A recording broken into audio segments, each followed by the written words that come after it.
होए वही जो राम रच राखा, को करे तर्क बढ़ावे साखा। इसका बड़ा गहरा मतलब है जो मुझे आज बहुत अच्छे से समझ में आ गया कि आप कुछ भी कर लो अपनी लाइफ में, कि मैं इसका ये बुरा नहीं करना चाहती हूँ, मैं ये नहीं करूंगी, मैं वो नहीं करूंगी, मेरा ऐसा करने से इसको ये तकलीफ हो सकती है, वो हो सकता है, मैं ये नहीं करूंगी। लेकिन भगवान कहते हैं नहीं बेटा, आपकी अच्छाई को लोग आपकी कमजोरी समझ रहे हैं, तो उनको आपको उनकी भाषा में समझाना आना चाहिए, ताकि कोई आपकी अच्छाई का गलत फायदा ना उठाए उतना जितना कि आप उसको अलाउ कर रहे हो। तो क्यों ज्यादा अच्छा बनना, क्यों ज्यादा किसी और के बारे में इतना सोचना कि। और इससे एक और मैसेज है, पता है क्या, आप कुछ भी कर लो, आप कितनी भी कोशिश कर लो, आप कितना भी जोर लगा लो कि नहीं नहीं मैं ये नहीं करूंगी, मैं ऐसा नहीं करूंगी, मैं इसको रोक के रखती हूँ, महीनों सालों में रोक के रखती हूँ, मैं ऐसा नहीं करूंगी। लेकिन सामने वाला कहता है कि अच्छा,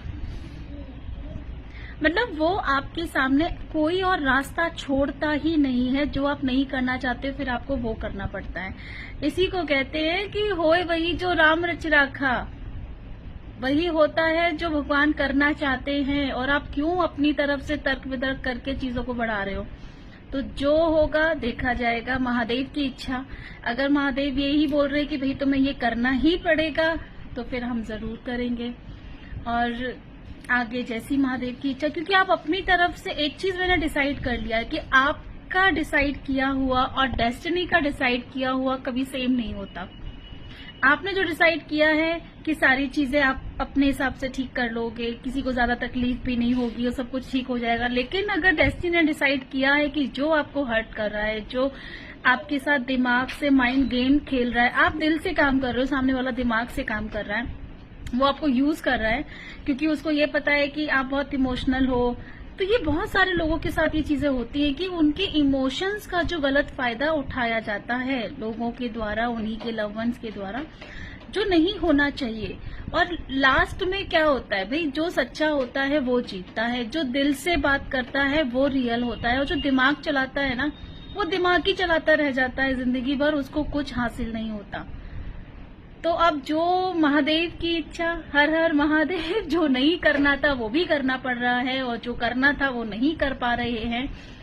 तो जैसी महादेव की इच्छा भाई, हम कुछ नहीं कर सकते। यूनिवर्स के आगे हम कुछ भी नहीं कर सकते। यूनिवर्स बोलता है कि नहीं बॉस, तुमने बहुत कर लिया, बहुत झेल लिया, बहुत समझा लिया, अब मेरी बारी है, अब मैं आता हूँ सामने, अब मैं देखता हूँ। तो जब यूनिवर्स आपके साथ है तो डरने की क्या बात है। तो जो आपके प्लान है, अगर वो आपके प्लान कभी कभी काम नहीं भी करते हैं, तो नाराज होने की या बहुत ज्यादा उदास होने की जरूरत नहीं है, क्योंकि यूनिवर्स जानते हैं कि आपको क्या चाहिए, आपके लिए क्या सही है। समझ आ रहा है आपको। तो मैं अपने सारे प्यारे प्यारे व्यूअर्स से बोलना चाहती हूँ कि अगर कुछ चीजें आपकी लाइफ में ऐसी हो रही हैं जो शायद कभी आपने सोची भी नहीं थी, एक्सपेक्टेड नहीं थी, हो रही हैं, उनको होने दीजिए। जो होता है अच्छे के लिए होता है। हो सकता है कि अभी आपको लग रहा है कि ये चीजें गलत हो रही है, बट बाद में जाके आपको रियलाइज होगा कि नहीं, जो हुआ अच्छा हुआ और ये होना जरूरी था। कुछ लोगों के चेहरे से नकाब हटना जरूरी था। कुछ लोग प्यार में मिलाकर जो पॉइजन देते हैं आपको, उनको भी पता चलना जरूरी था कि आप तो दिल से थे लेकिन सामने वाला दिमाग से खेल रहा था, सामने आना जरूरी था। तो आप लोगों को मैं बोल रही हूँ मेरी तरफ से, स्ट्रांग बन के रहो, अपनी आंखें दिमाग सब कुछ अच्छे तरीके से ओपन करके रखो, स्ट्रांग बन के रहो। क्योंकि आज मुझे इतनी ज्यादा नेगेटिव एनर्जीज आ रही है, तो मुझे लगा कि मुझे अपने व्यूअर से बात करनी चाहिए कि भाई जो होता है अच्छे के लिए होता है, जैसा होगा अच्छे के लिए ही होगा। लेकिन हिम्मत बिल्कुल भी नहीं हारनी है। हर हर महादेव।